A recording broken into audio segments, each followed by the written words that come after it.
नमस्कार मेरे प्यारे सभी दोस्तों। आज की इस वीडियो में एक बहुत ही जबरदस्त हैरान कर देने वाला किस्सा मैं लेकर के आया हूँ। आखिर एक बहन अपने भाई के साथ में इस हद तक गिर सकती है, ऐसा कभी मैंने सोचा ही नहीं था। वास्तव में ये जो कहानी है ना, आपको सोचने पर मजबूर कर देगी, इसलिए आप इस कहानी के अंत तक अवश्य ही बने रहेगा। तो एक बार की बात है कि एक चरवाहा जो बकरियों को चराता था, उसके पास 8-10 बकरियां थी और उसका काम ही यही था कि रोज बकरियों को चराना। और उसके पास कुछ खेत थे, कुछ जमीन थे, उसमें वह खेती करता और फिर सारा का सारा दिन वह बकरियों को चराता था। लेकिन जो उसकी पत्नी थी, बड़े खड़ूस स्वभाव की थी। वह जो धन की लालची थी और वह हर दिन किसी न किसी तरीके से अपने पति से वह लड़ाई झगड़ा करती थी। एक दिन की बात हुई कि वह चरवाहा की तबीयत खराब हो जाती, थोड़ी सी उसके सर में दर्द होने लगता है। और जब सर में दर्द होने लगता है तो वह अपने पति से कहता है कि देखो जी, आज मेरे सर में काफी दर्द हो रहा है और आज मैं बकरी चराने नहीं जा पाऊंगा, कि कुछ घास अगर काट करके डाल देती तो बड़ी अच्छी बात होती। उसकी पति कहते, ले तुम फिर से एक बहाना लेकर के चली आए, सर में दर्द हो रहा है, लो मैं भी कुछ करूंगी ना तो खाना बनाऊंगी ना तो मैं बकरी को चारा डालूंगी, बस तुमको एक से एक बहाना लगा रहता है, मैं भी कुछ ना करूंगी। बेचारा चरवाहा वो उन बकरियों के बारे में सोचने लगा, अगर वो भी नहीं डालेगी तो बस मैं करूंगा क्या, बकरियां तो वैसे ही मर जाएंगे। बेचारा वो चरवाहा कहता है कि ठीक है मैं जाता हूं, और वह उन बकरियों को लेकर के चराने के लिए चल पड़ता है। लेकिन जब बकरियों को छोड़ देता है, बकरियां चलती रहती है, एक पेड़ के नीचे बैठा रहता है, तब तक वो क्या देखता है कि कुछ कौवे जो है एक जगह पर ज्यादा काव काव काव कर रहे हैं। वो सोचता है कि आखिर वो कौवे सब वहां पर क्यों इतने जोर जोर से बोल रहे, चिल्ला रहे, आखिर बात क्या है। वो उस जगह पर जाता है तो वहां पर क्या देखता है कि एक छोटा सा बच्चा के रोने की आवाज आ रही है। वो और उसके पास में जब आता तो क्या देखता, वास्तव में वहां पर एक छोटा सा नन्हा सा मुन्ना सा बच्चा है और कौवे जो उसको नोच नोच करके खाने के लिए तैयार है। इस वजह से काव काव कर रहे हैं। वह तुरंत उस बच्चे को उठा लेता है और बड़ा ही खुश होता है कि भगवान ने मेरे को एक औलाद दे दिया। चूंकि उस चरवाहा की एक बेटी थी, लेकिन एक औलाद पाकर के वह चरवाहा बड़ा खुश हुआ कि चल भगवान ने मेरे को एक बेटी भी दे दिया और बेटा भी दे दिया। मेरी बीबी पाकर के बड़ी खुश हो गई और वह इसलिए सारी की सारी बकरियों को पहले ही लेकर के आया और अपनी बीवी को बुलाने लगा। और वो अपनी बीवी से कहा, देखो, अरे देखो क्या है, मैंने एक बेटा लाया, एक बच्चा पर एक संतान पाया हूं, उसको खुश होना चाहिए कि भगवान ने मेरे को दिया। लेकिन वह कहती, अरे तुम किस नजायत की औलाद उठा करके लेकर के चले आए, अरे तुम किसका वारिस लेकर के चले, ये पाप है, पाप, तुम किसका पाप अपने सर पे डोलोगे, अरे मैं ना इसको अपने घर में रखने वाली हूँ। चरवाहा का तरी, ये तुम क्या कर रही हो, तुमको खुश होना चाहिए कि भगवान ने तेरे को एक बेटी भी दे दिया, एक बेटा भी दे दिया, इससे भला अच्छी बात क्या हो सकती है। वह कहती, अरे तुम अपना विचार अपने रखे रहो, वह इस घर में नहीं रह सकता। चरवाहा तुरंत आग बबूला हो जाता। वह आज तक बल्कि चरवाहा कभी डांट करके बोल करके बोला नहीं था, लेकिन उस दिन वह चरवाहा आग बबूला हो जाता और अपने पत्नी पर भड़क उठता है। कहता कि तुम क्या समझती हो कि तुम सब कुछ में तुम्हारी वाली चलेगी, अरे अगर ये बच्चा रहेगा तो रहेगा ही रहेगा, मैं इस बच्चे की परवरिश करूंगा, तुम मत कुछ करना, लेकिन मैं सारा का सारा काम काज मैं करूंगा, तुमको रहना तो रहो, न वरना मत रहो, लेकिन ये बच्चा जरूर रहेगा। इतना भड़कना तो आज तक और चरवाहा की बीवी देखी ही नहीं थी। बेचारी वह भी डर जाती है और बस मजबूरी के नाम ने वह उस बच्चे को रखना पड़ता है, उसी घर में रहता है और उस बच्चे का परवरिश धीरे धीरे शुरू हो जाती है। अब उस घर में एक बेटी और एक बेटा, दोनों समय समय पर परवरिश हो रही थी, दोनों पढ़ने लगे थे। बल्कि जब वो चरवाहा का बेटा जो धीरे धीरे बड़ा होने लगा तो साथ में बकरियां चराने के लिए अपने बाबा के साथ में जाता था। लेकिन जब वो लड़का बड़ा हो गया, थोड़ा सा कुछ 8-10 साल का उम्र में हो गया, तो वह कहा कि देखिए बाबा, आप जो बस तो 4 बकरियां ही चराते हैं, लेकिन जब मैं बड़ा होऊंगा ना तो मेरे पास ढेर सारी बकरियां रहेंगी और मैं ढेर सारी बकरियां रखूंगा, ऐसे खूब ढेर सारी रहेंगी, आपका नाम होगा, खूब पैसे हम लोगों के पास होंगे। और चरवाहा कहता है कि नहीं बेटा, तुमको बकरियां नहीं चराना है। बेटा देखो, हमने कभी पढ़ाई नहीं की और हमने पढ़ाई का महत्व नहीं समझा, लेकिन बेटा तुम दोनों को, मेरे दो, एक बेटा और एक बेटी है, तुम दोनों को पढ़ाई करना है और अब तुम लोगों को स्कूल जाना है। और इस तरीके से वह चरवाहा अपने एक बेटा और बेटी को स्कूल में नामांकन करा देता है। वह बच्चे पढ़ने जाने लगते हैं। चरवाहा बड़ा खुश रहता है, लेकिन जो उसकी माँ रहती है वह उस बेटे से, जिसका नाम श्याम रखा था, बहुत प्यार से, और उस श्याम से कहती, करी तुम उस बेटे को क्यों नहीं बकरी चराने के लिए ले जाते हो? अरे वह भी बकरियां चराता था तो कुछ और तुम चराते, कुछ वो भी चराता। लेकिन वह कहता कि नहीं, तुम क्या समझती हो कि मेरे बेटा और मेरी बेटी हमेशा जो तुम्हारी वाली करेंगे? नहीं नहीं, मेरे बेटे पढ़ेंगे, बड़े होंगे, हर चीज का नाम करेंगे। और इस तरीके से वह अपने बेटे को हमेशा अच्छी अच्छी बातें ही बताता रहा। उसका बेटा पढ़ा भी, बेटियां भी पढ़ लिख करके कुछ ज्ञान हुआ। लेकिन एक दिन गजब की बात तब हो जाती है, एक दिन चरवाहा की तबीयत काफी खराब हो जाती है और उसके सुधार में किसी प्रकार का कोई स्वास्थ्य में सुधार आता ही नहीं है। और 1 या 2 दिन में उसका स्वास्थ्य इतना अधिक खराब हो जाता है कि वह इस दुनिया को छोड़ करके चला जाता है। और जब इस दुनिया को छोड़ करके वह चरवाहा चला जाता है तो उस परिवार पर ऐसा लगता है विपत्ति का पहाड़ टूट गया। लेकिन उसके बाबा के जाने के बाद उसकी माँ का रुतबा बदल जाता है। उसकी माँ कहती है, अरे देखो, अब तो तुम्हारे बाप इस दुनिया से चला गया ना, और अब घर की जिम्मेदारी कैसे चलेगी, कैसे रेख देखोगा? और बेटा बोल पड़ता है कि माँ देखो, तुमको घबराने की बात नहीं, अरे मैं हूं ना, अरे मैं बकरियां चराने का काम करूंगा, मैं घर का खर्चा चलाऊंगा ना, जैसे बाबा करते थे वैसे करूंगा। उसकी माँ कहती कि हाँ, तुम तो सीखे भी हो कैसे क्या करना है, और तुम नहीं करोगे तो कौन करेगा? और वास्तव में अब तुमको ही करना पड़ेगा, सब कुछ करना पड़ेगा। उसकी माँ के आवाज में बदलाव नजर आया, लेकिन वह सोचता है कि शायद माँ किसी वजह से गुस्सा हो गई तो ऐसा बोल रही होगी। और वह अगले दिन से बकरियों को चराता। फिर वह माँ जो है ना, उस श्याम बेटे से घर का भी काम करवाना, दूर नदी से पानी भर करके लाना, फिर से घर के सारे काम काज का करवाना। लेकिन वह अपने बेटी को कोई काम नहीं करवाती थी, घर के भी काम काज नहीं करवाती थी, बर्तन धुलवाती थी, कपड़े धुलवाती थी, ये तक काम करवाती थी। इसके बदले वह अपने बेटे को, वो श्याम बेटे को ना भरपेट भोजन भी नहीं देती थी। वो मन ही मन सोचता था कि जब मेरे बाबा थे ना, तो ऐसा मेरी माँ मेरे साथ में नहीं करती थी। बाबा आप मेरे को छोड़ करके क्यों चले गए? और बेचारा मन ही मन अपने बाबा को सोच करके रोता है। और एक बार वह माँ जो अपने बेटे से कहती कि देखो बेटा, जा तू पानी भर करके ला। और वह जाता है, 2 गगरा ले लेता है, नदी में पानी भरता है, और जब पानी भर करके ला रहा होता है ना, तो उसमें काफी वजन थी, और एक ठोकर लगती है, वह बेचारा गिर पड़ता है। उसके मस्तक पर चोट लग जाती है, खून बहने लगते हैं। उसके बावजूद भी वह बेटा तुरंत उठता है, फिर से दोबारा पानी भरता है, और फिर अपने दोनों कंधों पर लेकर के चल पड़ता है। दोनों में थोड़े कम कम पानी भरे थे, क्योंकि वजन ज्यादा हो जा रहे थे। और जब वह घर पर पहुंचता है तो उसकी माँ उसके ऊपर गरज पड़ती, अरे तुम इतना देर क्यों कर दिए? तुम केवल बहानाबाजी करते हो, कोई भी काम मन से नहीं कर पाते हो। वह कहता है कि देखो माँ, मेरे को चोट लग गया, बल्कि तुमको पूछना चाहिए कि मेरे सर से खून बहे। वह माँ एक बार भी नहीं पूछती कि बेटा कैसे चोट लग गए। वो कहती है, करे तुमने जानबूझ करके कहीं फोड़ लिया होगा और कहा कि बहाना है, ये है वो है, बल्कि तुम तो कोई काम करने का मन ही नहीं करता।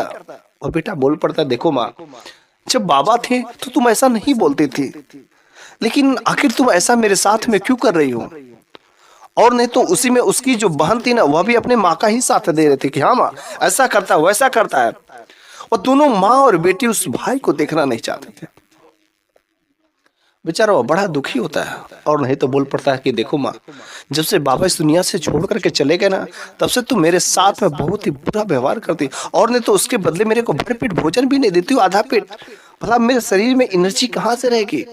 और जब ये बात सुनती है वह और आग बबूला हो जाती है और उस पर मारना शुरू कर देती है। बल्कि उसको पूछना चाहिए, बेटे को चोट लगी, उस पर सिकैया करना चाहिए, उसकी सेवा करनी चाहिए, लेकिन और नहीं तो माँ बरस करके उस पर मारना पीटना। अगले दिन फिर सुबह ही कहती के दोनों गगरे ले और जा नदी के किनारे से पानी भर के ला।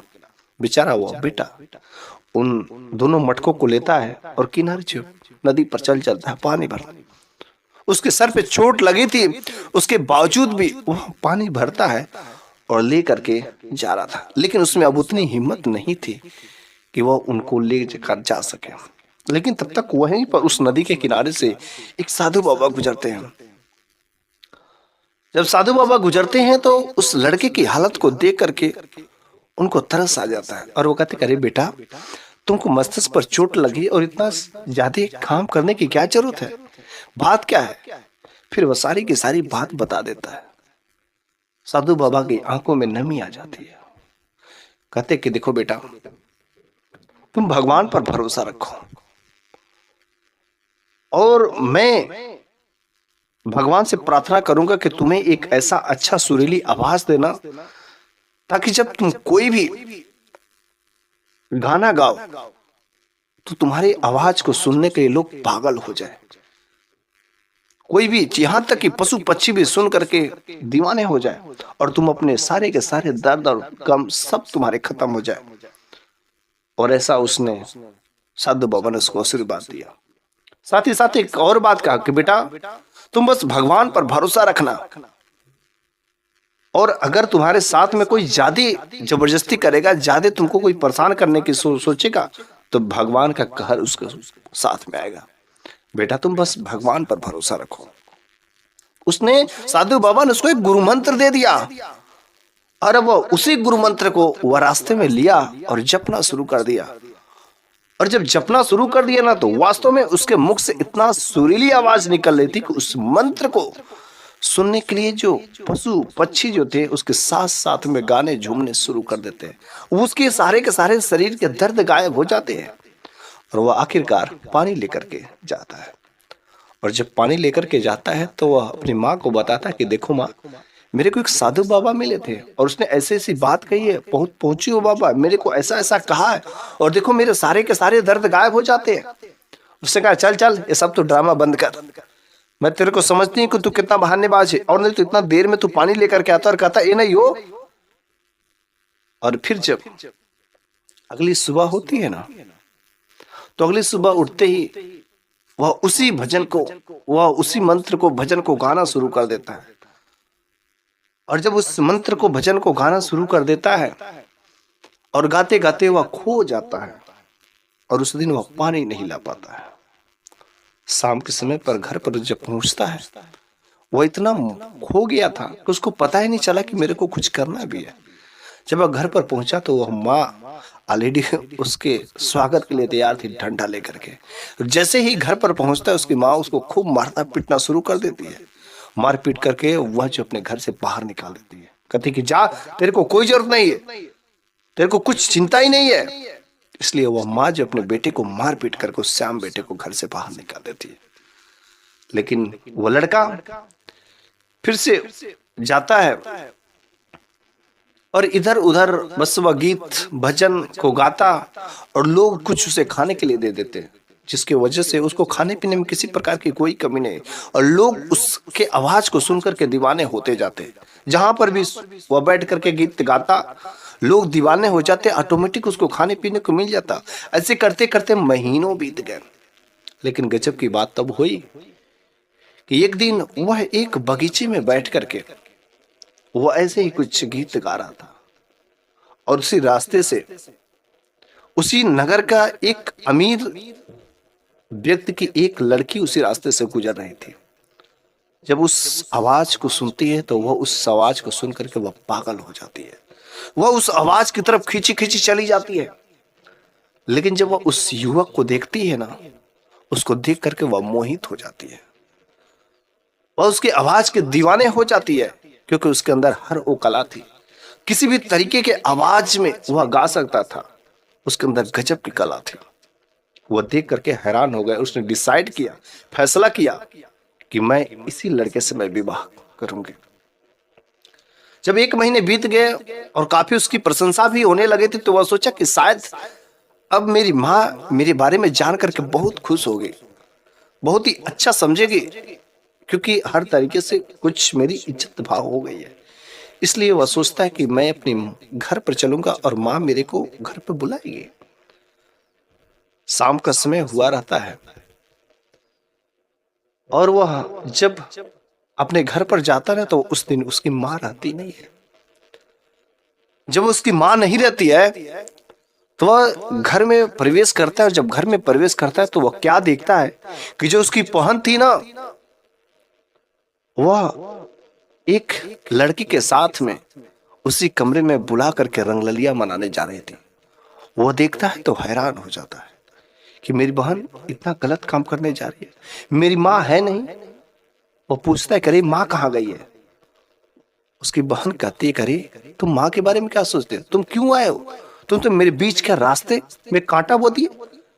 और जो उसका साथी था ना, वह तुरंत तो वहां से निकल करके भाग जाता है। और उसकी जो बहन थी ना, बहन वहां से उठती है और वह कहती, करे तुमने तुमने तो मेरी अधूरी इच्छा को ही काट दिया, पूरी होने नहीं दिया। अब उसका जुर्माना तुम ही भरोगे। तुमको तो मैं हमेशा कभी देखना नहीं चाहती थी, और आज तुमने मेरे बीच के रास्ते में रोना भी डाल दिया, और आज उसकी वो हर इच्छा तुम पूरी भी करोगे।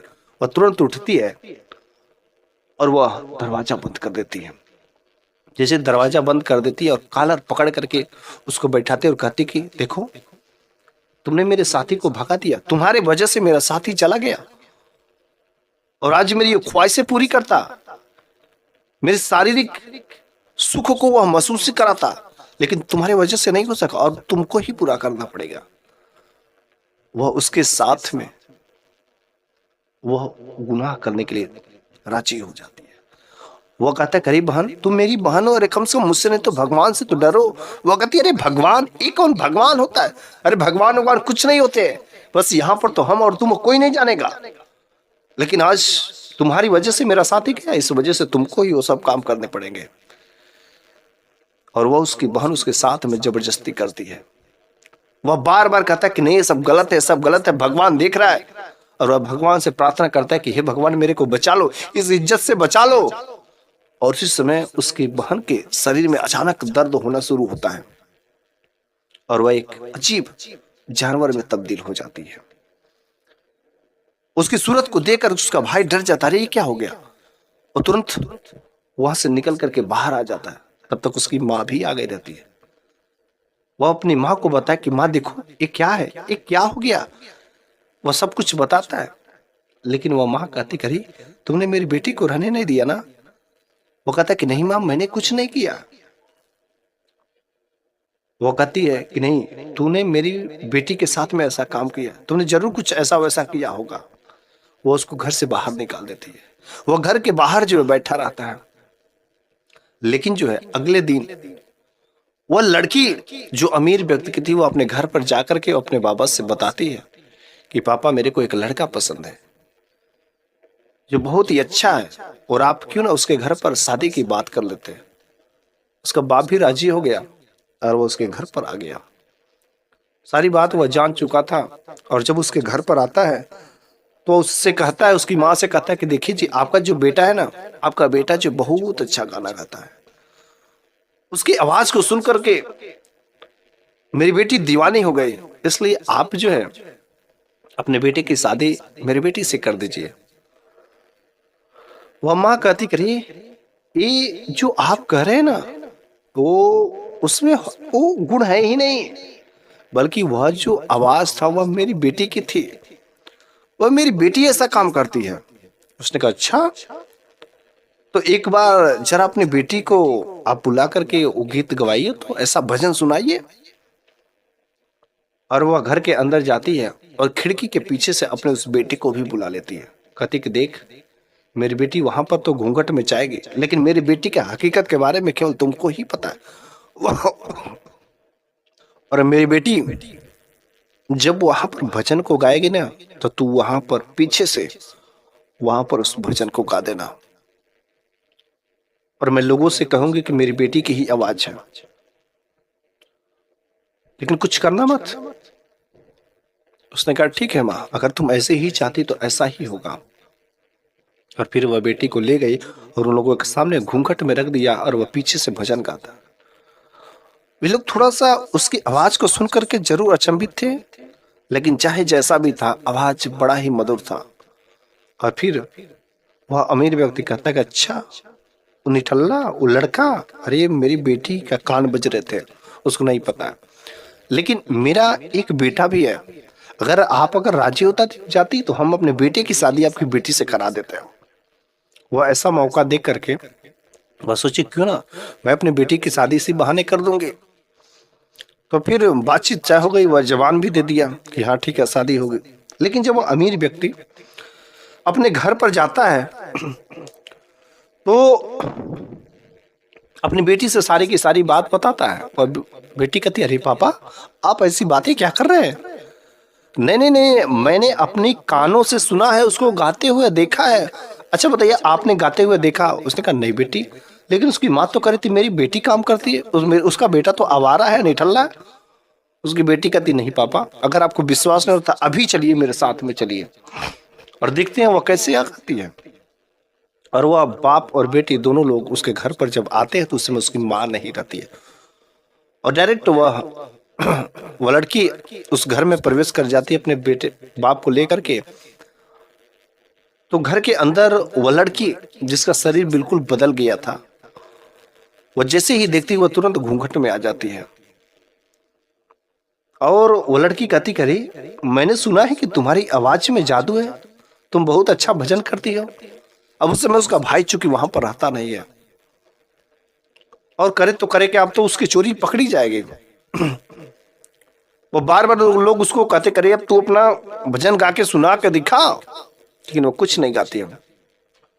अब वह उसकी चोरी पकड़ी जाने वाली रहती है, तो वह एक पत्र लेती है और उस कागज पर लिखती है कि वह मेरी आवाज नहीं थी, वह मेरे भाई की आवाज थी। क्योंकि मेरा भाई जब से इस घर में आया था, हम दोनों माँ और बेटी अपने उस भाई को देख देख कर जलन करते थे, और वह मेरी आवाज नहीं थी। यह बात तो उसके सामने पर्दाफाश हो गया। उस अमीर व्यक्ति ने उस फैसला किया कि ये दोनों माँ और बेटी को सजा दिया जाएगा, क्योंकि इसने साथ मेरे साथ इतनी बड़ी गद्दारी की है। और ऐसा अनाउंसमेंट करके वो उन दोनों माँ बेटी को सजा देने वाला था। तब तक उसका भाई आ जाता है, कहता करिए साहब ऐसा काम मत करिए, उसमें सारा का सारा दोष मेरा है। अगर सजा देना है तो मेरी माँ और मेरी बहन को कुछ मत करिए, सजा देना हो तो मेरे को दीजिए।